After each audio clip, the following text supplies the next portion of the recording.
Midnight Weird presents. A grim myth, driving them to madness. He's just scared. What is the Wendigo? Oh, this fiery height. Eyes bleeding. Ain't wise to speak of it. Something got into him. Last fall they saw it, along 50 island shores. Oh, all my feet have fire. Leaves a stench of rot everywhere it goes. Burning my feet of fire. A radio adaptation of The Wendigo by Algernon Backwoods. Brought to you by the Conjured Midnight Weird. Chapter 1. The Call of the Hunt.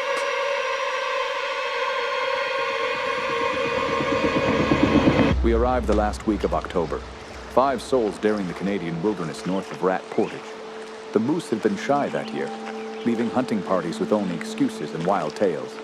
My uncle, Dr. Cathcart, a Scottish doctor more curious about the human minds and trophies, led the hunt. Fine spot, lads. We'll set camp here by the lake. Hank, see to the fire. Defago, the tents. Yeah, you got it, Doc. Ain't nothing like a blaze to keep the chill off. His guide was an American named Hank Davies, a seasoned woodsman that had accompanied the doctor on hunts years prior. Joseph Defago, a French-Canadian bushmaster and trusted friend of Hank's, was to act as my guide. Punk, quit lurking and fetch the wood, eh? Our cook was a quiet, reserved fellow named Punk, who carried with him the instincts and superstition of his native tribe. And then there was I, the young Mr. Simpson, a divinity student green to the backwoods, seeking adventure. We came to hunt, but the forest held darker plans. This place, she's too quiet, eh? Too still, like she's holding her breath before a storm. Too quiet? It's peaceful, isn't it? Just the lake and the trees? Peaceful, oui, maybe, but the bush, she watches and listens. You feel it, no? Yeah, enough of that, Defago. Let's not spook the boy his first time out. Simpson, help me with the packs. Don't mind the Fargo kid. He gets all moody like when he's been out of the woods too long. Ain't that right, you ornery Canuck? Ornery? Me? You got the mouth on you, Davies. Just as a pale mite keeps the blood warm. Firewood is done. Fish later, if you want. But you don't hunt too far north. Bad winds up there. Bad winds. We've hunted worse than this and come back fine. Punk didn't answer, just slipped away like a shadow. I couldn't shake his words, though.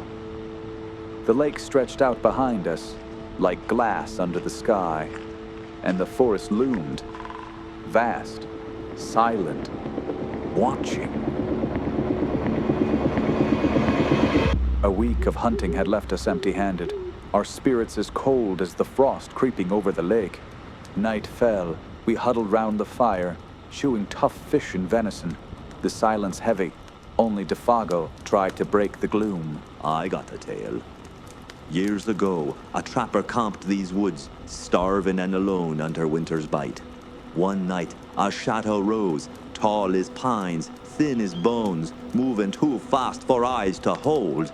It whispered his name, sweet as honey, promising him warmth, food, and home. He ran, heart racing, through tangled spruce. That voice kept calling, till he screamed, lost to the forest forever. Man, you're messing up the facts, Defago.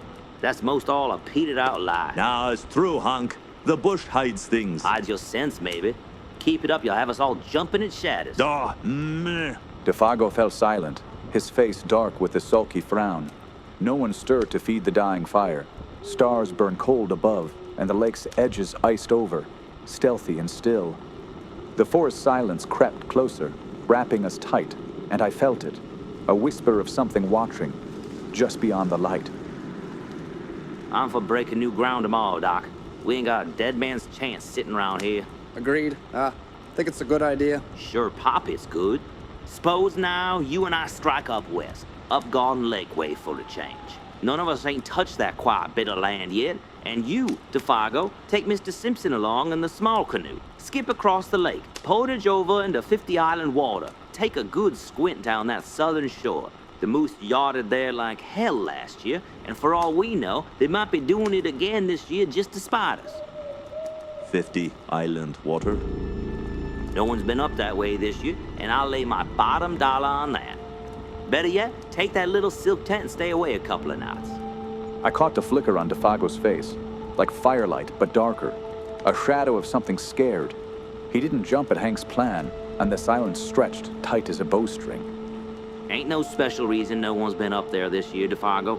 Last year it was the fires keeping folks out. And this year, well, it just happened so. That's all. Bad tribes up that way, Defago? Or something wrong with the country? He's just scared. Scared stiff about some old fairy tale. That's all, ain't it, old pard? Scared? Nothing in the bush can scare Joseph Defago. Nothing. What the? Oh, punk, you sneaky old devil.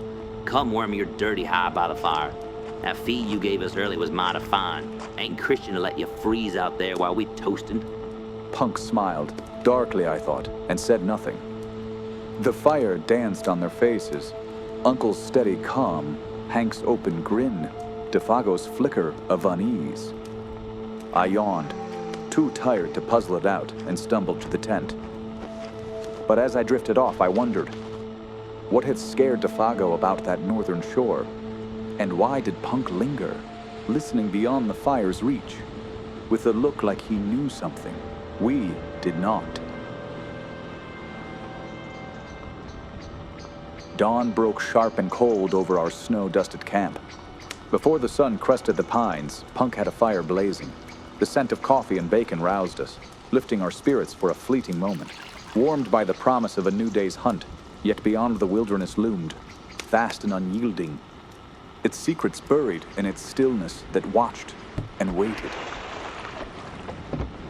Wind shifted, kid. Dead right for you fellas across the lake. Snow make bullet trails.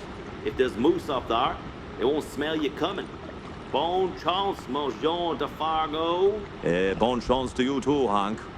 We'll bring back a moose to shut your mouth, hey? Don't let the kid paddle you in circles, French.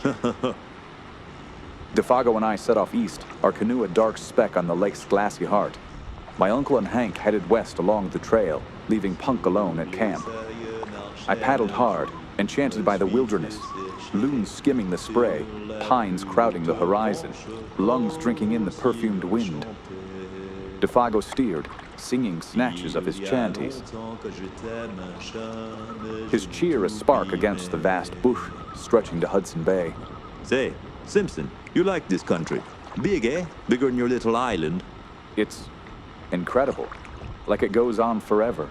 Makes me feel small. Small, oui. The bush does that. But you got me, guider and guided, eh? Just paddle, Boss Simpson, and don't tip us, haha. We made shore, the sun still high in the sky. Defago flipped the canoe and tucked the paddles beneath, a treasure we'd hopefully reclaim. He blazed an invisible trail, yellow axe marks and spruce stems to guide us back. My only tether to safety. Say, Simpson, if anything happens to me, you'll find the canoe all correct by these marks. Then strike due west into the sun to hit the home camp again, see? Nothing's gonna happen, right? Nah, just teaching you the ropes. Keep them marks in sight, eh? The words sank in me like a cold weight. The canoe, our last tie to something tame, was behind us. Those little yellow patches were all that marked its grave. We trekked over rocks, around fallen trunks, through swamps half frozen and slick. Every step pulled us deeper into the wild. Lakes winked at us through the mist, their edges glowing like spirits watching. By dusk the trees fell away, and we stood before a blue titan under a rose and saffron sky, dotted with pine-clad islands, stretching wide and endless. 50 island water, and the sun just gone to dip his bald old head into it. Defago raised our silk tent with hands never wasting a stroke, as I clumsily cleaned and smoked fish we had trolled behind the canoe. Guess I'll just as soon take a turn through the bush. Might spot a trunk where a moose been rubbing horns or feeding on the last of the maple leaves. The forest swallowed him like a shadow. Twilight deepened. I was alone.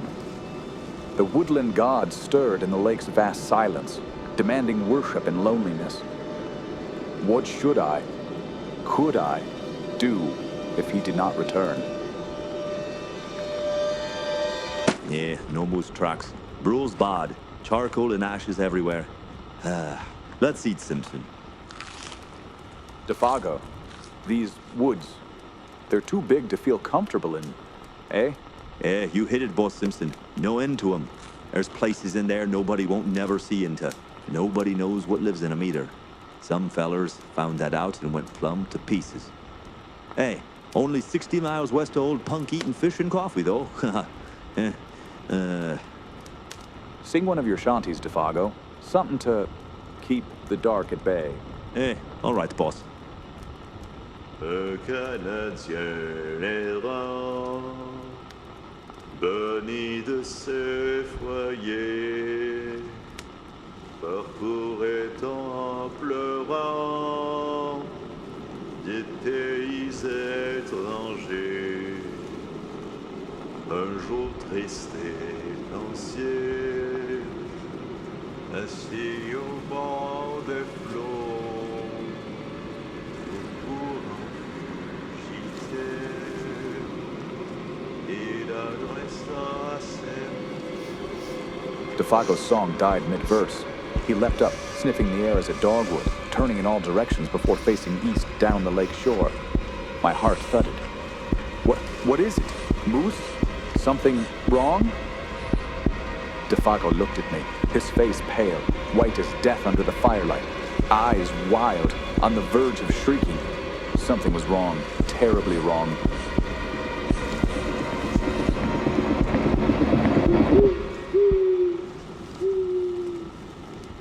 Nothing.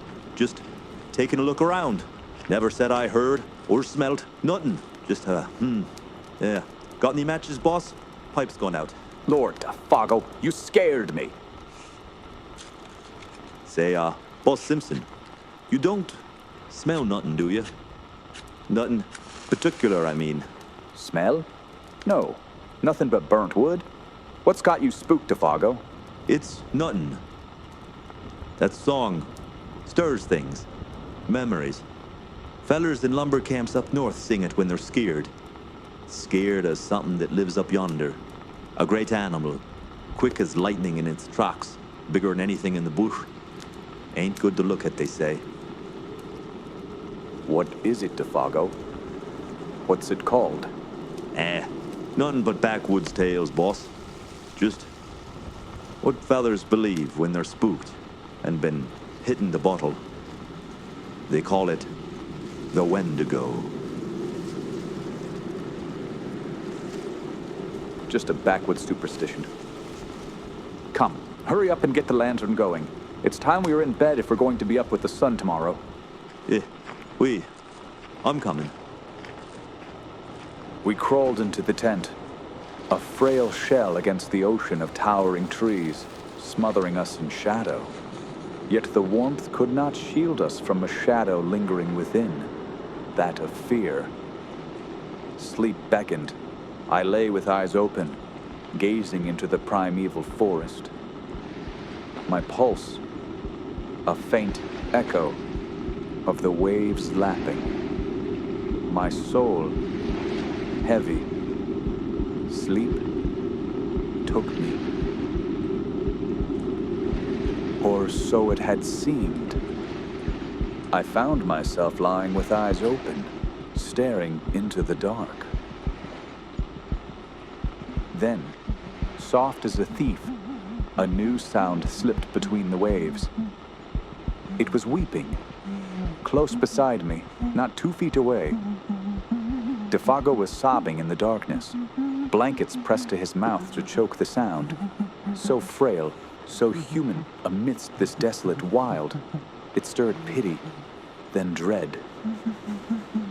Tears in this endless desolation, what could they avail? Defago, are you all right? In pain? No reply came. The sobbing ceased as if I had dreamt it. I reached out, my hand trembling, and touched him. He stirred not. Was he crying in his sleep? His feet lay bare beyond the tent's mouth. I draped my blanket over them, wary of waking him. His body slumped in his bed of branches. Are you cold? If something's wrong, wake me. He'd wept in his sleep, I reasoned, a dream's cruel jest. Yet that sobbing, so raw, so vain, haunted me. I'd never forget it, nor the feeling that the whole vast forest listened, its silence alive with something I could not name. Defago's breath steady now. I closed my eyes, but the night stretched on, cold and endless.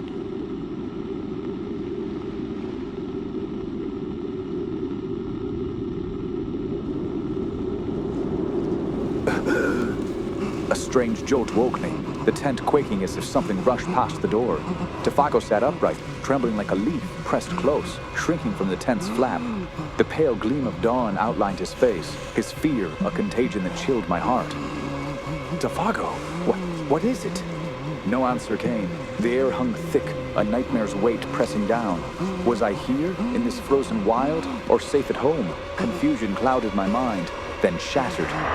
A voice, unspeakably dreadful, tore the dawn stillness. A roaring cry, lonely, of abominable power, yet sweet, piercingly sweet, close outside, overhead, its 3 sweet notes vast and seductive, for it was no sound of this earth.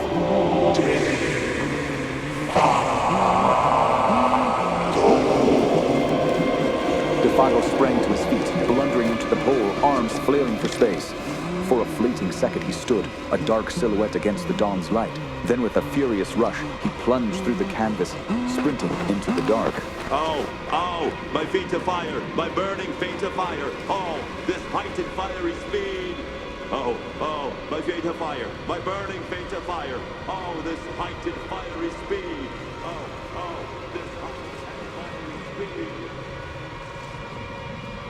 He was gone, shot through the dawn with a speed that left the tent trembling. The blankets twisted in a heap, the warm pressure of his body lingered beside me. His wild words rang in my ears, clinging in a dreamlike haze. I sat, frozen, praying I was still asleep. Yet the empty bed beside me screamed silently.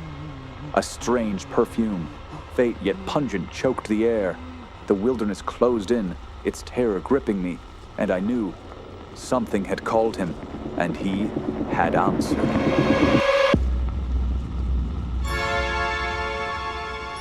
We'll return after a short message from our sponsors. Have you or a loved one had a brush with the unexplained? Perhaps you've been chased, abducted, whispered to, or stared at through a foggy tree line by an unclassified forced entity. You're not alone.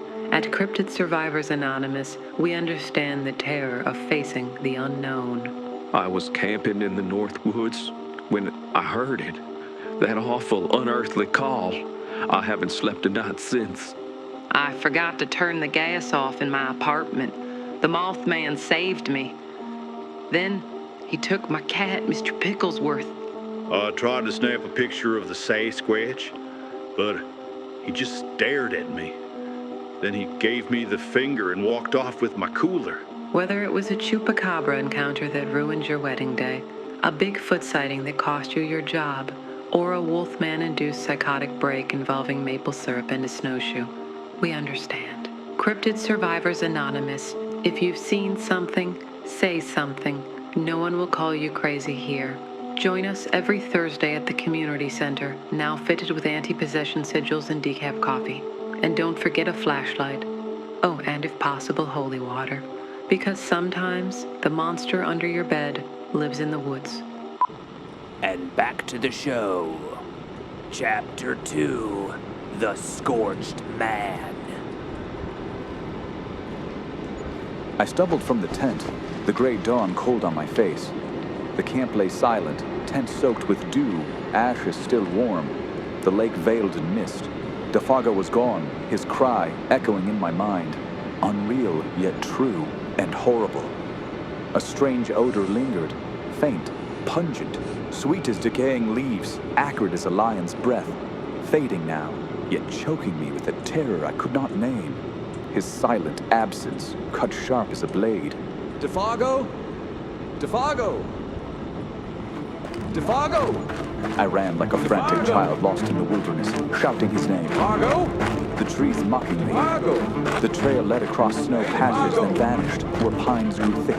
My voice, hoarse and trembling, frightened me in this unanswering world. Confusion fed my panic, each shout a futile cry. Defago! Defago! Exhausted, I stumbled, chasing false clues, shadows, broken twigs, until, by some miracle, the white tent gleamed through the trees. A fragile sanctuary. Exhaustion dulled my fear. I built a fire, brewed coffee, fried bacon. The warmth steadied me. Shame rising. I had acted like a boy. Pluck stirred within, urging calm. I'd searched thoroughly for Defago, and should that fail, find my way back to the home camp and seek help. No more panic. I'd face this horror with resolve. I set out around 8, the sun climbing a cloudless sky. Rifle, axe, matches, and food in hand. A note pinned by the fire marked my absence, should Defago return. This time, I planned a wide sweep, certain to cut his trail. The forest stood silent, waiting. A quarter-mile out, tracks appeared beside Defago's. Large, round, no sharp hooves. Relief surged. Bull moose, I thought. Wind against it, blundering near camp. Its cry startling Defago, exciting him to chase. His hunter instinct was, but the thought crumbled. No guide, least of all Defago, would flee without his rifle, driven by that cry of terror, those sobbed fears, that gray face at the odor's first whiff. Deeper examination revealed these were no moose tracks at all. Hank's birch bark sketches clear in my mind. Bear? Caribou? None fit. No hoof marks, only vast round impressions. Stooping close, I caught that odor again. Sweet, pungent, nauseating, jerking me upright. My stomach twisting. Memories flooded. Defago's uncovered feet jutting from the tent. His body dragged towards the flap. His shrieking dread at dawn. The forest listened. Trees watching. Waiting. Defago, what took you? I pressed on, blazing trees, calling his name, Defago! Each sound a beacon to whatever stalked these woods. Defago! The tracks stretched, their strides swelling, leaps of 18 feet. Defago's steps impossibly matching, as if lifted by some nameless beast. Defago! I followed methodically, glancing back in fear of a large, treaded creature, gripping my rifle tight. Then I saw it, a ghastly change. The great marks bore a reddish tinge, faint, fiery, like blood seeping through snow. Worse still, Defago's prints had altered, smaller, neater, mirroring the beast's tread, as if his very feet had changed. Horror reared within me, loathing and terror entwined. I hesitated, ashamed, then surged forward, only to freeze. The tracks ended. Both sets were swallowed by the snow. I searched frantic, circling spruce and cedar, but found nothing.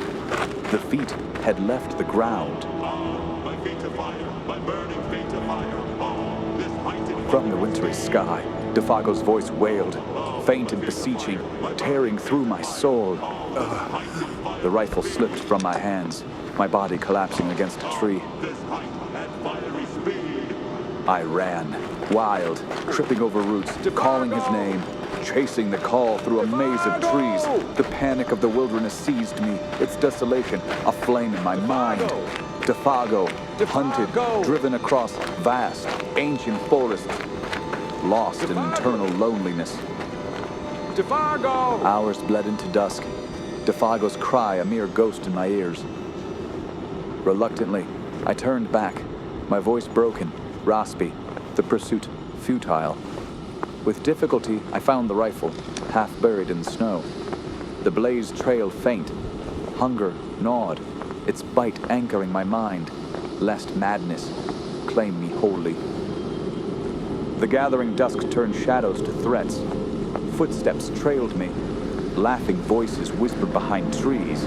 Figures crouched beyond boulders, signaling ambush. My steps grew stealthy, keeping to shadows. The woods once sheltering, now menaced. their silence a mask for nameless doom. Then through the gloom, the lake's gleam flickered, the tent a pale ghost on the shore. I staggered into camp, the wilderness laughter at my back, its shadow clinging like frost. Sleep was unthinkable, the dark trail back, a death sentence. I sat through the night, rifle in hand, feeding the fire without pause. The vigil scarred my soul, each snap a flame, a guard against the lurking wild. Yet I held fast, my pluck a fragile shield, until dawn's first gleam broke the haunted watch. I left a note and cache of supplies, with little hope of human hands finding them. Instinct guided me through the tangled forest. By some unthinkable grace, I found Devotees' canoe, hidden 3 days prior. His words echoed, strike due west across the lake into the sun. I set out, compass in hand, the sun shrinking as I pursued, the lake calm with mercy. Relief stirred, the forest weight behind me. I paddled 12 miles, alone with the wilderness hollow laugh, guided by the hunter's distant fires, faint beacons in the fading light.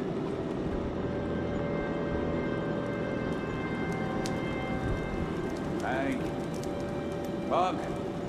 Uncle. Help! Simpson? Help! Help me! Hold on, my boy. Hold fast. We're coming. He's alive. Half dead, but alive. Punk, take his arm. Hank, the other side. To the fire. Quick now. It took him. Defago. Gone. Tracks. That cry. Feet of fire. Feet of fire. Easy now, kid. You're with us. Warm yourself, lad. What happened out there? Where's Defago? His voice, sharp and wholesome, pierced the wizardry horror that gripped me 2 days and nights. That firm hand's grasp shamed me. I'd let myself go, lost to madness. Hard-headed, the truth choked in my throat. I couldn't speak of the terror, not to him. Speak, Simpson. Where's Defago? What happened? He's lost, eh? In the bush. Defago, something got into him. Dawn's break, he screamed. His feet burning, he said. Ran off, no rifle, no food, into the twilight. His tracks, I followed, then nothing. He'll die, cold, starving, unless we find him. Oh, screaming and running like that? No, sounds like he lost his head. Some kind of fit. Ain't uncommon out here, Cathcart. Mania then. He's imagined some infliction, bolted without sense. We'll search at dawn. Simpson, you'll guide us. But first, food and rest, or you're no good to us. His gaze saw through me, sharp and sure. I held back the track's red tinge, the cry from the sky, truths too wild for their steady minds. A prick of warmth from the doctor's bag, morphine, drowning the dread. The fire dimmed, the shadow clung. Sleep took me, like death.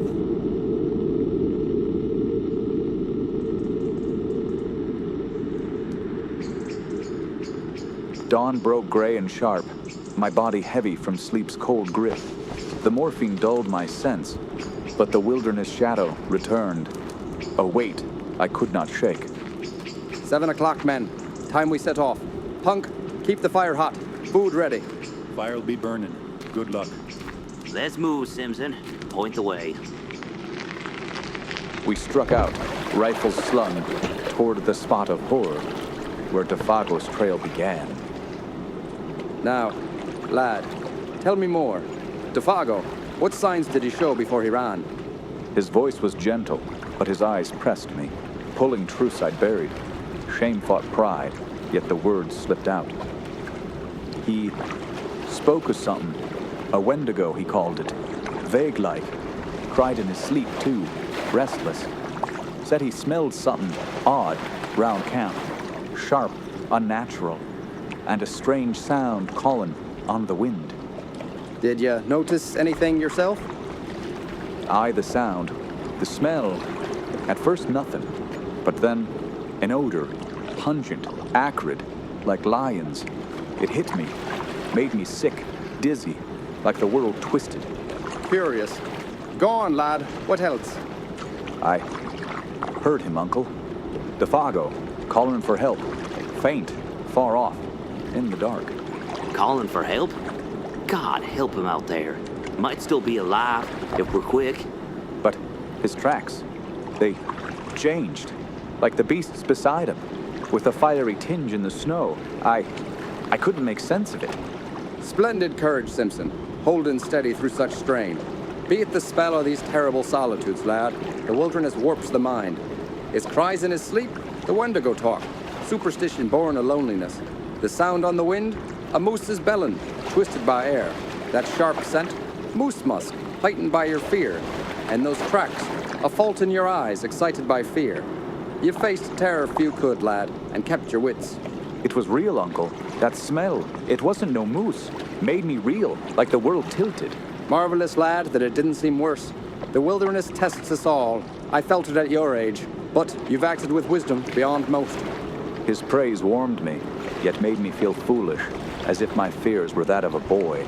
He called it delusion, but his eyes flickered, unsure.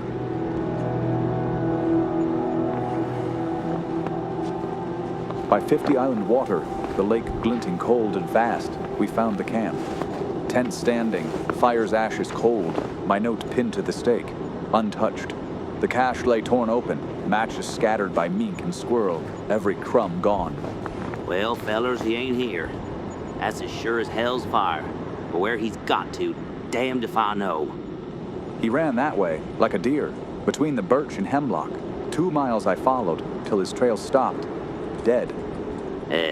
Where you heard him calling and caught the stench and all the rest of that wicked entertainment. Yeah, illusions, Hank, from his strain. We'll see for ourselves. I stayed, too weary to follow, feeding the fire as dusk fell. 3 hours later, they returned, faces grim, snow dusting their coats. Nothing. Fresh snow buried every mark. We followed your blazes, Simpson, to where you stopped. Nothing human, nothing animal. He's gone, Cathcart. Devago's done for. Starved, frozen, or worse. The tent's flattened boughs, still shaped by his body, brought Defago near. A ghost in the gloom, his wife at Rat Portage, his earnings, gone. The truth lay bare, ugly and cold. Midnight neared, the wilderness a wall of silence, snow and frost choking all but the fire's low roar. We lingered, none daring sleep. Not the first to break out here. The wilderness, it seduces the mind, pulls men past reason. Defago had melancholy in his blood, weakened by drink. Something tipped him over, that's all. Ain't just that. Folks round here talk of that Wendigo. Last fall they saw it, along 50 Island shores. Defago, he's superstitious to his bones. I pushed him to hunt here, damn me. What is it, Hank? What is the Wendigo? Ain't wise to speak of it. A grim myth. The call of the wild personified, luring poor souls to their own destruction. Preying on feet and eyes. Its voice mimics the bush. Wind, water, beast cries, driving them to madness. Eyes bleeding. Feet scorched with unnatural fire till they char, fall off, and new ones form like its own. The allegory is significant. Feet for the lust of wandering, and eyes for the lust of beauty. Calls your name right enough. Gaunt, cannibal spirit, eyes like coals, runs on treetops, so high the poor fella thinks he's on fire from stars.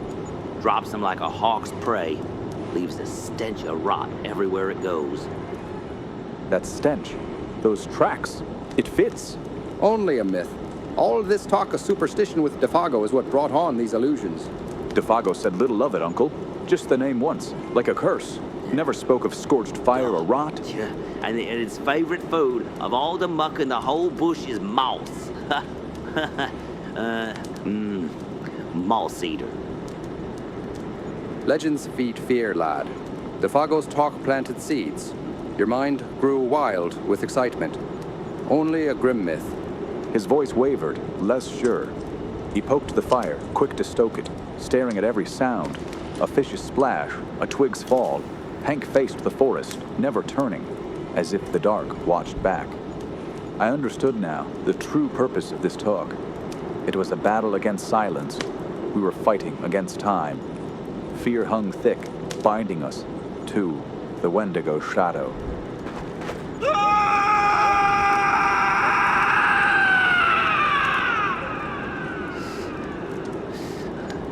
That's for Defago. For it's my belief my old partner's not far from us. Enough of that hike. That's reckless.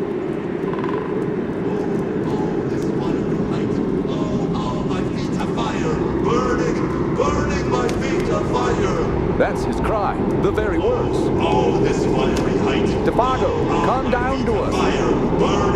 Burning my feet of fire! From the sky tore a shadow, thundering through the trees into the ground below. A strange calm masked the terror that radiated in my soul. Cathcart lurched for the tent, only to halt and wither under unseen horror. Hank, white as death, stood mouth agape, hand clutching his knife. That's him. So help me the good God. And he's coming. Like stricken children around the fire, hewn of stone, the steps bore down, unseen through the dark. The Wendigo's curse was upon us. We'll be right back after a short message from a... We interrupt your regular broadcast with an urgent message. Authorities have issued a grave warning after 3 local hunters vanished last night in the North Woods. Search parties recovered scattered gear, a torn tent, and what they describe as... Is this right? Burned footprints in the snow. Unseasonal cold. Warning of a screaming wind. And the scent of burning flesh. Residents are advised to remain in their homes and lock all doors and windows immediately. Do not enter the forest under any circumstances. Do not respond to the voices. Do not follow the tracks. And above all else, do not... And back to the Wendigo. Chapter 3, The Damned Soul. The wilderness held its breath, the silence a living curse. Then from the dark, it birthed a figure, jerking, unnatural, as if pulled by wires. It halted 10 feet away, eyes glinting at the edge of the fire's glow, then lurched closer into the blaze. A man, it seemed, or what was left of one. A skin of horror drew over us, our eyes piercing the veil of the unknown. His face, animal, not human, hung loose, distorted like a bladder stretched and collapsing. Wheezing a faint, vile voice, the perfumed stench of rot choked the air, sweet and bewildering. It turned sharp, peering close into my face, its detestable gaze clawing my soul. Here I am, Boss Simpson. I heard someone calling me. I'm having a regular hellfire kind of trip, I am. Hank thrust himself between us, a welcome shield. His odes a torrent of unknown tongue, rage and fear. Devil fiend! Cathcart stumbled forward, slower, his calm a brittle mask. Food, warmth, blankets, quick. Hank, fetch the whiskey. He's half dead from cold and terror. It is you, isn't it, Defago? Well, of course it is. Can't you see? He's nearly dead with exhaustion. Cold and terror. Isn't that enough to change a man beyond all recognition? The figure huddled by the fire, wrapped in blankets, sipping hot whiskey and clutching food with wasted hands. A ghastly caricature of Defago. Its face a mask threatening to unravel into something diabolical. I stood, senses reeling. The perfumed stench of rot burned my nostrils, sweet and vile. Cathcart held a handkerchief to his nose. At the fire's edge, Hank paced, distraught, shading his eyes against the glare, his breath ragged with dread. You ain't Defago. You ain't Defago at all. You ain't my pal of 20 years. Wendigo, damn you. Or me, I swab the floor of hell with a wad of cotton wool on a toothpick. So help me, good God. Hank stood shouting as if possessed. His voice a dreadful mix of love and rage, echoing through the woods. Damn Wendigo. His hand jerked towards his you ain't hunting my knife, friend. eyes blazing to destroy the impostor. He cursed in wild, outlandish ways. Devil fiend. The truth unbearable. His voice broke, and he collapsed in tears, sobbing on the frozen ground. Horrible to see, horrible to hear. Hank, come now. Into the tent. Lie quiet, man. There's nothing more to do. Okay. Cathcart guided the broken man to the tent before returning to face the intruder. Hank peered through a crack in the canvas door, his terror-stricken face watching the horror unfold. Devotees, tell us what happened. Just a little, so we can know how best to help you. The figure turned up a face so piteous, so terrible, so little like humanity that Cathcart shrank back as if from something spiritually unclean. I watched, my heart gripped by dread, seeing a mask on the verge of dropping off, a smiling white face ready to reveal something black and diabolical beneath, naked in its horror. Out with it, man. Out with it. None of us can stand this much longer. I seen that great Wendigo thing. I been with it too. Ah, his feet! Oh God, his feet! Look at his great changed feet! Devotees shifted, his legs bare to the firelight. Something dark, masked where feet should be. Cathcart lunged, bundling blankets over them, but I glimpsed the horror. My vision blurred. The figure stood, its face twisted, monstrous, eyes burning with malice. Now you see me too, my fiery burning feet. And now, unless you can save me, it's about time for... A blast swept the camp, encircling us in an instant. Devotees shook off the blankets, turned to the woods, and vanished with blundering swiftness, swallowed by the darkness. From the sky, a cry fell, vast and distant. I want to know! I want to see! Hank lunged from the tent in pursuit. That ain't him at all, but some devil that's shot it into his place! Hank, stop! You die out there! I want to know! I want to see! Cathcart wrestled him back into the tent, somehow confining and pacifying the broken man's shattered heart. Throughout the night, I was no help, my mind lost to weeping hysteria, another anxiety for my uncle to endure. He laid me upon a bed of boughs and blankets, far from Hank's sobs. I moaned into my blankets, gibberish of speed and height, and fire spilling from my lips, visions of burning faces, a gigantic presence, hostile, not of this earth. Easy, lad. Lie still. It's gone. Sleep will come. Cathcart's voice, a strained comfort, redirecting my shattered thoughts, his own terror, battling within. Through that endless nightmare, Cathcart kept vigil, his soul wrestling the Wendigo's curse, until dawn's gray light crept through the trees and cast upon his chalky face. He lit the fire, prepared a meager breakfast, and roused us. 3 afflicted men, our inner turmoil subdued by the morning's grace. We set out for the home camp, carrying the weight of truths too vast. Cold, exhausted, famished, we dragged ourselves to the home camp at dusk, hearts too spent for hope. The camp lay empty, no fire burned, no Punk came to greet us. His absence, a silent void. Where's Punk? He should have had the fire going. But before we could dwell on it, a cry of desperate affection burst from Hank, shattering the stillness. Devotees, my old pal, it's you! Hank rushed to the extinguished ashes, kneeling to embrace his shrunken figure. In our bones, we knew it was him. His swollen cheeks bulged with wads of coarse moss, drawn forth with an idiot smile that chilled us. His face a blank mask, devoid of fear, recognition, or memory. A shell bereft of the man we knew. Devotees, it's me, Hank. You're safe now. You're safe now, pal. Them damn My feet burn like fire. Cathcart knelt beside him, examining his ravaged form. His feet are dreadfully frostbitten. And look, blood beneath his eyes. Recently bled. He's barely survived exposure. How'd you make it, Defago? No canoe, no nothing. We puzzled how he'd crossed the vast distance to camp, an immense detour around the lake, without a canoe. His memory offered no answers, vanished like his soul, under the Wendigo's curse. We warmed and fed him, but his stomach could not hold any of it.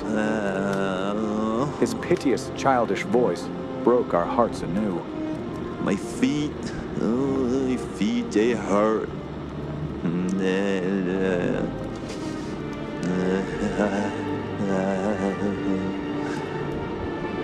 It's okay, old pard. Defago lingered only a few weeks, his body and spirit too shattered to endure.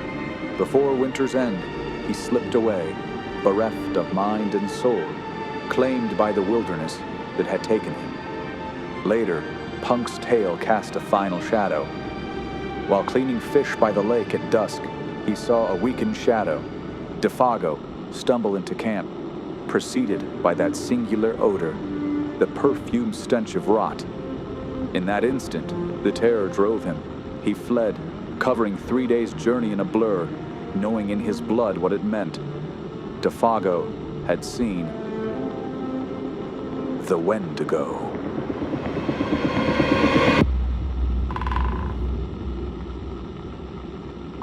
The Wendigo was written by Algernon Blackwood and adapted for broadcast by the Cult of the Midnight Weird.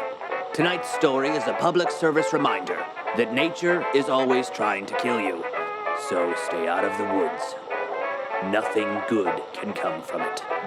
But if you really must venture out into that hostile realm of rabid creatures and misery, always pack extra socks. They weigh practically nothing. Or even better, if you prefer warm fires, stylish robes, and not experiencing agonizing death, join the cult. Do the things and help us spread like a wildfire across the globe.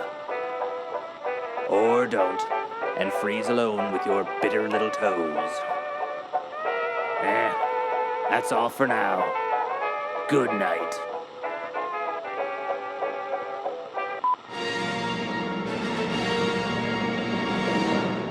Dustin Graves here, live from Dead Man's Camp. Yes, that Dead Man's Camp, where 3 experienced hunters vanished earlier this week during what was supposed to be a routine, run-of-the-mill elk hunting male bonding experience. All that remains are scattered gear, a torn-up tent, and what local authorities are calling, quote, inexplicably large burn marks in the snow. There's also a distinct odor. It kind of smells like wet fur, cinnamon, and pennies. Locals refuse to venture past this ridge, citing old Algonquin legends of the Wendigo, a creature known for its insatiable hunger, supernatural speed, gravity-defying acrobatics, and deeply unsettling dental hygiene. I'm walking toward what appears to be a large claw mark etched into the pine trunk. By golly, it must be about 9 feet high. No animal I know has a reach like that. Wait a moment. Oh, something's moving, just beyond the forest edge. Hello? Hello? This is Dustin Graves, executive reporter for the Arkham News Station. Something is... it's tall. Oh my, you're a big fella, aren't you? Can you answer some questions about the missing hunters?